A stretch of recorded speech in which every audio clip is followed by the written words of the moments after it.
এখন অনেকে করবো আমি তো প্রসব করি নাই, হ্যাঁ সিজারে হয়েছে, কি সিজারে হয়েছে, প্রসব তো করি নাই।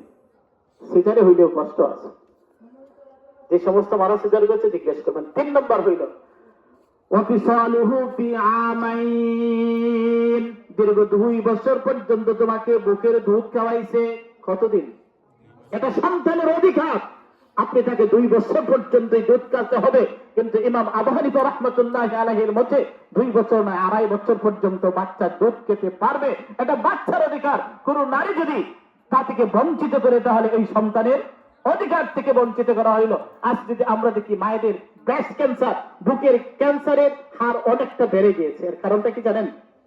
তার বাচ্চাকে তার অধিকার থেকে দূরে সরাইয়া দেওয়ার জন্য স্টেডে হয়ে গেছে, কিছু শিক্ষিত হয়েছে, কিছু টাকা পয়সা হয়েছে, ভাই বোন লন্ডন আছে বা তিনি লন্ডন গেছেন, এখন তার 70 বছর, অথচ বাচ্চার দীর্ঘ 2.5 বছর পর্যন্ত দুধ খাওয়ার অধিকার কার? 2 মাস 3 মাস পরে দুধ বন্ধ করে দিচ্ছে। তার মানে কি? তার শরীরে স্বাভাবিকভাবে যে অবস্থাটা ছিল এটা নাই, যার ধরুন কি হয়, ক্যান্সার হয়। সর্বশেষ কথা হচ্ছে আমরা পিতারও খেদমত করব, মায়েরও খেদমত করব, পিতার সাথে এমন কোন ব্যবহার করব না যেই ব্যবহারের কারণে পিতা মাতার মুখ থেকে উপ শব্দ চলে আসে। এবং বিশেষ করে মাকে আমরা বেশি স্যাক্রিফাইস করব। হ্যাঁ, মায়ের কথা মায়ের কাছে রাখবো, বউয়ের কথা বউয়ের কাছে রাখবো। বউ আমার স্ত্রী, তারও অধিকার আছে, তার অধিকারও পালন করতে হবে। মা আমার মা, তার অধিকার আছে, তার অধিকারও পালন করতে হবে। আমরা খেয়াল রাখবো বউয়ের অধিকার রক্ষা করতে গিয়ে যেন মায়ের অধিকার নষ্ট না হয়, আবার মায়ের অধিকার রক্ষা করতে গিয়ে যেন আমার স্ত্রীর অধিকার ক্ষুণ্ণ না হয়, এদিকে আমরা লক্ষ্য রাখবো। মুহতারাম হাজিরিন, সবশেষ কথা হচ্ছে মা বাবা যতদিন পৃথিবীতে থাকে আপনার জন্য রহমত। কারণ যতদিন থাকবে আল্লাহ তাআলার কাছে চাওয়ার এক মাধ্যম আছে।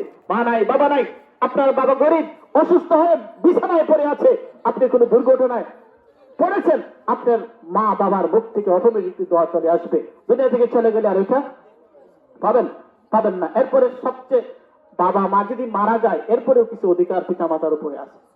আল্লাহ বলেন রব্বির হামহুমা কামা, সবাই বলি রব্বির হামহুমা কামা রাব্বায়ানি সগীরা, মুখস্থ আছে সবার।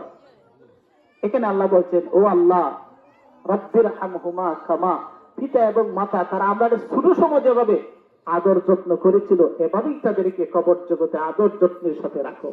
কারণ ছোট সময়, আমার একটা বাচ্চা আছে 18 মাস বয়স, অনেক সময় মনেকে আশার দিয়ে বাইরে ফেলে, কিন্তু মারতে তো পারি না। এটা তোমার সাথে তোমার বাবা এটা সহ্য করে আসছে। এখন যখন তাদের বয়স হয়ে গেছে, উল্টো হয়ে গেছে, ওদেরকেও দেখতে হবে ছোট বাচ্চার মতো। বাবা বলবে, বাবার কথাগুলো ভালো লাগবে না, এরপরেও আরে বাবা এটা কেন বললো, এটা বলা যাবে না। ধমক দেওয়ার কোনো সুযোগ পিতামাতাকে নাই।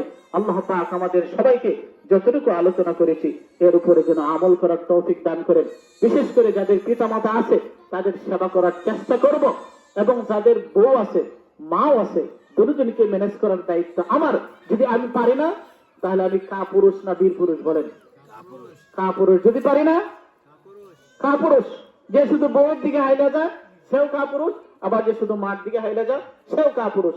মায়ের স্থানে মাকে রাখতে হবে, বউয়ের স্থানে বউকে রাখতে হবে, বাচ্চার স্থানে বাচ্চাকে রাখতে হবে, বোনের স্থানে বোনকে রাখতে হবে। ওয়া আখিরু দাওয়ানা আলহামদুলিল্লাহি রাব্বিল আলামিন। সবাই দুরূদ পড়ি। সাল্লাল্লাহু আলা সাইয়্যিদিনা ওয়া মাওলানা মুহাম্মদ ওয়া আলা আলিহি ওয়া আসহাবিহি ওয়া সাল্লাম।